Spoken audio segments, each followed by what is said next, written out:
Marketing करे पिया आइल बानी, पूजा पाठ के समनमा भुलाइल बानी। मार्केटिंग करे पिया आइल बानी, पूजा पाठ के समनमा भुलाइल बानी।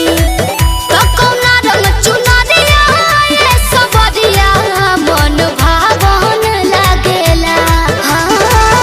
कौना रंग चुनरिया ये सबरिया मन भावन लागेला। सुना ए हो रे डकला लेली हो चुनरिया मोयरिया के मन भावन लागेला। अच्छा ठीक बा। ए हो रे डकला लेली हो चुनरिया मोयरिया के मन भावन लागेला।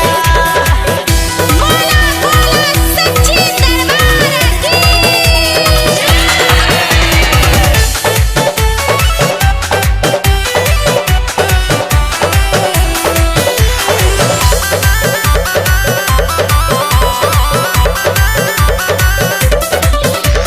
कल शादी ओरिया ले बनी, चूड़िया निहार रहतानी। गोटा चंदनिया जोड़ल एगो आसनिता रहतानी। ए जी और कुछ नहीं का समझ में आवत। और बताओ तनी लेली हो छाकला बोंगिया हो।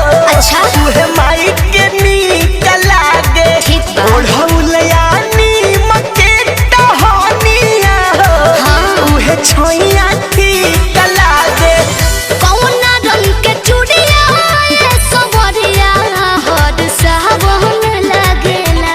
धनी हो हरियर हरियर लेली हो तू चूड़िया मोयरिया पशु हावन लागेला। जी ए हो रे डकला लेली हो चुनरिया मोयरिया के मन भावन लागेला। हो रे डकला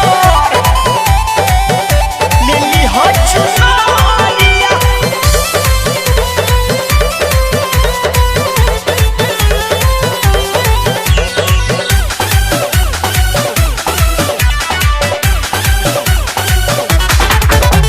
लिस्ट बना के व्हाट्सएप पर ये हो पिया तू बैठा द।